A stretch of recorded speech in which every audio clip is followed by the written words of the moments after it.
Et on repart en direct pour la station de Chabanon sur la commune de Sélaunay, dans le pays de Seine, la vallée de la Blanche, avec son maire Michel Grambert qui passe cette émission avec nous, avec d'autres acteurs de la station que je vais vous présenter. C'est peut-être l'occasion, ce type d'émission, mais également les initiatives que vous prenez en travaillant avec le 05, etc., de briser peut-être une barrière un petit peu psychologique. Pour les Gapensais, par exemple, ils ont quelquefois l'impression que c'est loin, alors que c'est l'une des stations les plus proches de Gap. Oui.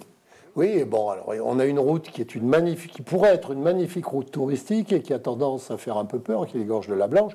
Mais sinon, on peut passer aussi par le col Saint-Jean, qui est une magnifique route, c'est la D900 et qui est la grande route de... Voilà. Et on est à 45 km de Gap. Ouais, c'est ça. Voilà. Voilà. On esquie bien, il y a de la neige, on a tous eu un petit peu peur en début de saison, mais maintenant c'est réglé. Non, mais nous on n'a pas eu peur. Non, c'est toujours avec nos canons à neige, 60% du domaine enneigé artificiellement.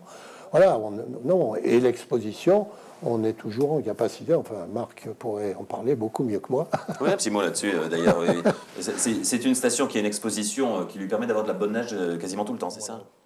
Grâce à son altitude qui est quand même à 1600 mètres au bas de la station, et qui est orienté au nord. Et le sommet, il est quand même à 2050 mètres, ce qui garantit une neige de qualité quoi, tout le long de l'année. Alors, Marc Isoire est le directeur des remontées mécaniques de Chabanon. On va se tourner également vers... Délégataire, c'est le délégataire. C'est l'exploitant, c'est ça qui fait tourner la station. Un petit mot sur la station au sens du ski. Est-ce que c'est... Moi j'ai l'impression, pour y être allé quelques fois, que c'est du ski pour tous, c'est-à-dire qu'il y en a un peu pour tous les plaisirs, pour tous les niveaux de ski aussi, c'est un petit peu ça? Oui, c'est ça, ouais, ça va très très bien pour les débutants, ça va très bien aussi pour les très bons skieurs. On peut se faire plaisir aussi quand on skie bien, c'est ça? On a de la pente, on a du plat, on a pour tout le monde. François Ragolski nous parlera aussi de parapente tout à l'heure. Vous avez cette double activité, c'est ça? Oui, alors l'été c'est plutôt parapente, l'hiver c'est plutôt ski, c'est ça. Alors évidemment, toutes ces stations dans nos secteurs, elles ont une histoire, elles ne se sont pas faites toutes seules, un peu, je le dis pour nous amétourer, elles ne se sont pas arrivées comme ça spontanément, créées de toutes pièces. Elles se sont faites petit à petit et vous avez fait un joli film.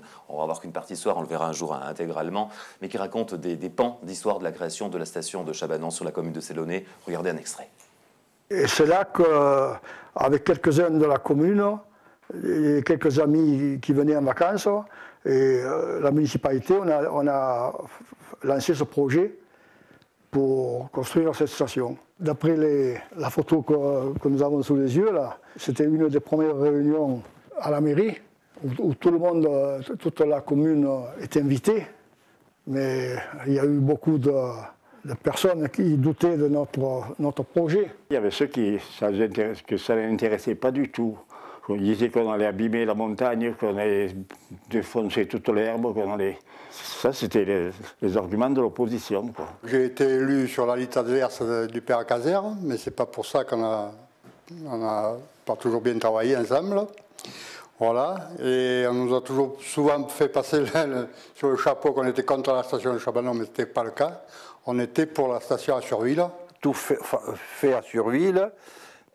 Sur place, il n'y aurait eu que des magasins et des restaurants d'altitude. Et il n'y avait pas de route.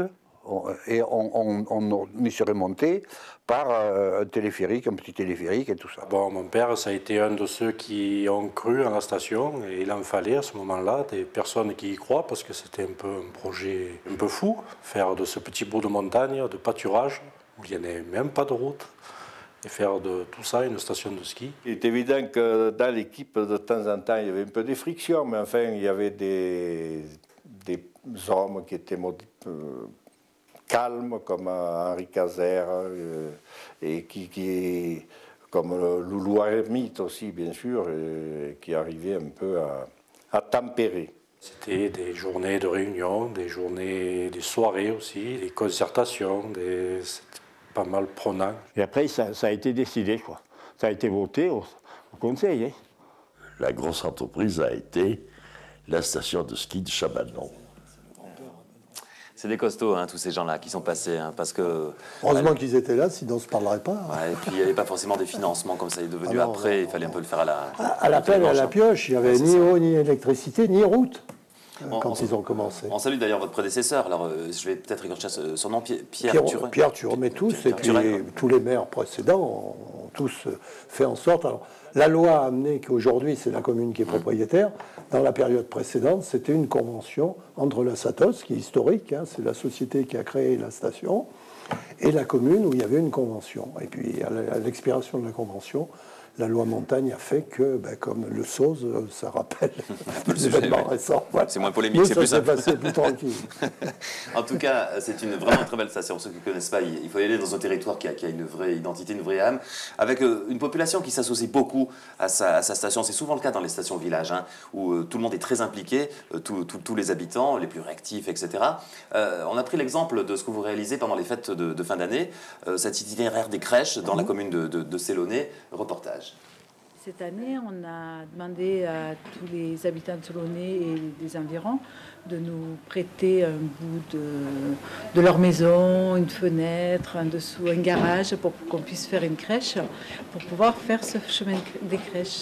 On en a mis dans tout le village, oui. On est parti sur la place et puis on en a mis pour pouvoir faire découvrir notre village. Donc c'est vrai qu'il y en a... Voilà, il y en a 21, je crois, dans tout le village. Que j'ouvre le matin, ce qui est fermé, donc ça veut dire celle-là, parce qu'elle est vraiment magnifique. Donc celle-ci, je la ferme le soir et puis je la rouvre le matin.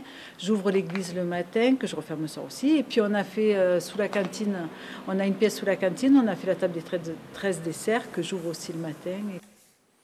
Voilà, une belle initiative, c'est chouette, on voit que tout le monde est associé. C'est un événement office de tourisme qui prend petit à petit une dimension, et à Sélaunay, l'engagement de l'ensemble des habitants a été très important et on pense encore le développer. Il y a plein d'idées là. On revient un petit peu aux remontées mécaniques, Marc Isoard. Quels sont un peu les projets Aujourd'hui, on s'est fixé un projet global sur l'engagement de culture. Et on a commencé, c'est vrai que les premiers projets d'engagement de culture, on a commencé en 2000. Et bon, comme on n'a pas beaucoup de moyens, la mairie non plus n'a pas trop de moyens, on le fait doucement, quoi. Et c'est vrai qu'on s'est fixé l'objectif de faire 80% des pistes en neige de culture. Ah oui. Et aujourd'hui, deux fois. Et voilà. Pouvoir le faire 2 fois. Et aujourd'hui, bon, on est un peu sur le stade final, je dirais, parce qu'on a quand même plus de 60% du domaine en neige de culture.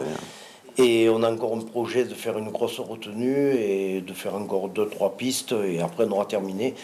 Et après on va s'atteler au renouvellement des remontées mécaniques. C'est vrai qu'on a un parc qui est relativement vieillissant, mais je pense qu'on a choisi la bonne initiative de faire la neige avant de faire les remontées mécaniques, parce faut sécuriser. On s'en est bien aperçu cette année à Noël. Nous, cette année, on a ouvert le 7 décembre avec de la neige correcte, puisqu'on avait de la neige de culture, et on a tourné correctement, on a fait de bonnes vacances de Noël, et on continue à tourner correctement. Mais ça, c'est un clin d'œil je le fais d'ailleurs pour les grandes stations qui ont un peu suivi le mouvement des petites, hein, parce que dans le Champsort, comme chez vous, vous avez été un peu les premiers à dire il faut trouver des solutions. On part de bas, même si vous montez à 2000, etc. Il fallait être pionnier un peu en la matière. Mais après, nous, on a de la neige. Eux, ils en fabriquent beaucoup parce qu'ils sont inquiets pour ça. Moi, ça fait 10 ans que je suis sur le Chabanon et il y en a toujours eu beaucoup de la neige. Il y a un bon microclimat. Il y a un problème avec ça. Allez, on se retrouve... Et du soleil quand même. On se retrouve dans vraiment un instant sur DC TV pour continuer à parler de ce beau secteur de Sélaunay et de la station de Chabanon.